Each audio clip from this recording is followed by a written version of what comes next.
career in the General Assembly. How has Georgia changed in the 40 years you've been in the General Assembly? Well, in many ways, of course, the General Assembly now is much younger. Is that because you're older? It could be, but the General Assembly is much younger. And when I was elected in 1974, of course, I've seen the political landscape change. So with that, a lot of changes have been made, and I have seen the growth in Georgia. I've seen the political landscape change, and I've seen the tenor and the tone of politics change. So with that in mind, that's, to me, as it relates to the makeup of the General Assembly. The fact of the matter is, you have younger people there, and maybe only 25 or 30 have been there more than 12 or 14 years.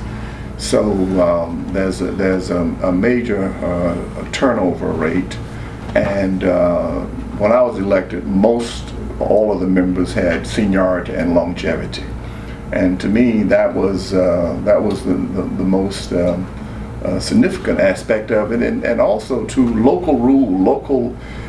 Back then, the local politics made up a major portion of the political apparatus. In other words, that's changed. That's changed quite a bit, because a lot of the appropriations and a lot of the budgetary matters evolved from the local making up the whole. In other words, delegation used to come there with various projects, and that could be weighed in on the budgetary process. Now the budgetary process is more of its own system. In fact, that's the only bill that we're constitutionally required to do, is do the budget. Did you plan on spending 40 years up there? No, I did not. I look back now and I shake my head sometime when I think about 1974 and it's 2014. And as a young man getting involved in politics, I started when I was 23. I would think that over my 40 years I've been involved in a lot of portions of state government. Just overlooking some of the memorabilia that I have, it shows me and it tells me how things have changed, and how the country and America has become, more technology savvy. And I can remember the times when we had no computers and there was no communication tools per se. And that's what I've always tried to work for, making Columbus a better city to work, to play, to live in, and all the things that I've done. I've tried to create public policy that makes Columbus a place that I call a destination city for industry and for families.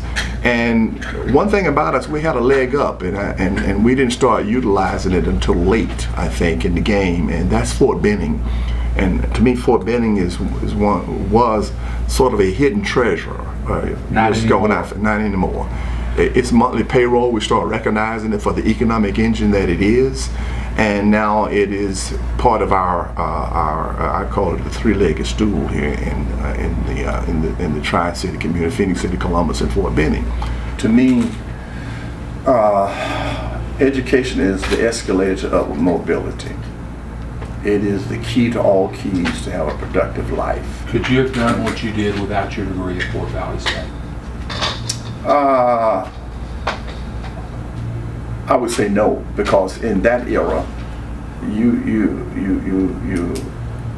the era that we are now, a college education is not a prerequisite, but at the same time, it is a way to become a productive citizen, and it's a way for the mainstream of society to acquire a better quality of life. Had I not gone to college back then, I don't think the opportunities would have opened for me, because you just had to have some type of education to get past the maze of the obstacles at that time, and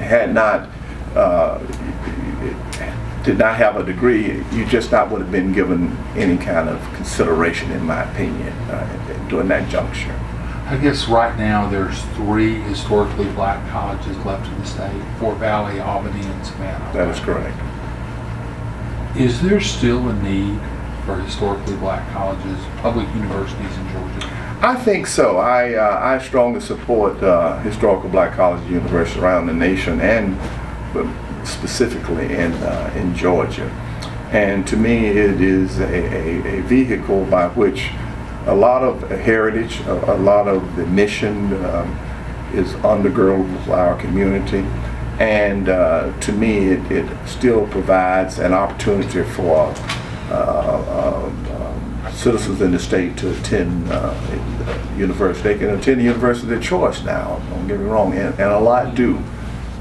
Columbus's delegation for many years spoke with one voice. Many of the other delegations were divided, and they were divided along race. How did Columbus not get divided along race? I think relationships. We had great relationships, and I don't think I have ever openly. I mean, I may have privately, but I don't think I've openly had been at political odds with anybody in our delegation in 40 years, whether it was race or political differences or what. But understanding the nature of the politics, the key is the takeaway. Not how many first downs you get, but do you score? I'm not into feel-good politics. I don't do things. So a lot of politics, they do things that make you feel good. I do things that affect change, and that affect the betterment of Columbus. And I know you have a very strong relationship with Bill and Hillary Clinton. How did you and President Clinton first meet? It was it was either 89 or 90. So I think it was 89. 3 years before he became president. Yeah, it was right in there somewhere. I can't remember, but I do know where I was. I was in Cleveland, Ohio, and I forgot why I was in Cleveland. I was there it had to be for NCSL or something legislatively. And a friend of mine called me, and we were just on the phone talking, just in general. And he said, we're just talking in general. Can't tell you the conversation, but he says, you're in Cleveland. He said, Governor Clinton is there. And he said, have you ever met Governor Clinton? I said, no, I never met him. He said, well, you ought to go by and just say hello. He's at the Sheraton Hotel, and tell him I sent you. And I said, okay, I'll go by there. So I went, one hotel was, I don't even know where I was, but I do know he was at the Sheraton. And I went there and asked for the reception for Governor Clinton, and went to the reception, walked in, and I kind of knew him, but I didn't know him per se. And somebody showed me where he was. I went up to him and I said, I'm so-and-so, I'm Calvin Smyre, state rep from Georgia. And Sonny Walker is a friend of yours, and he's a friend of mine, and he just told me to come by. He said, oh my God, yeah, how's Sonny doing? I said, I'm fine, he's fine. And we just started talking. And I gave him my card. I didn't think anything else of it. And he said, I'm coming to Georgia. He said, I'd like to give you a call when I come to Georgia. I said, okay, that's fine. And lo and behold, a few months later, he came to Georgia and he called me.